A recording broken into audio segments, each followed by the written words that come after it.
To follow on that, you also discuss in your book the growing empirical evidence countering the claim that racial preferences in college actually benefit their recipients. If a student is in an academic environment that is beyond his or her capabilities, they often drop out. Could you talk about some of the current research in this area? Yes, I think this is the most powerful critique of affirmative action, of racial preferences. It's called mismatch theory. It has been brought to its most rigorous empirical manifestation by a liberal UCLA law school professor, Richard Sander, who is very committed to the racial integration, but he's concerned that racial preferences actually work against that goal.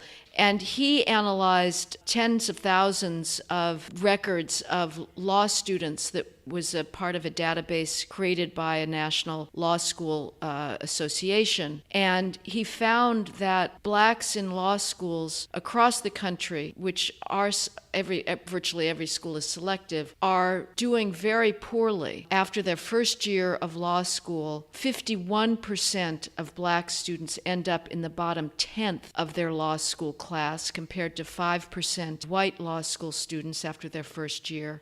And 2/3 of black law students end up in the bottom 20% of their class. Blacks drop out of law school at twice the rate of whites. They fail to ever pass the bar at 6 times the rate of whites. And the reason for that terrible record in law school is that in virtually every case, law schools are admitting black students who are not competitive with their peers. They're so desperate to engineer racial diversity that they reach down into the applicant pool to find blacks who, again, have LSATs, the law school admissions test, and grade point averages at least a standard deviation below the average of the school, and bring them in anyway. And what happens is they flounder. The teaching is geared towards the average student capacity, the skills, and that's not where black students are. This is not something that is confined to race. It would be the same with gender preferences. If MIT decided that it was going to engineer more gender equity in its incoming class and wanted more females, and admitted me, and let's say I had an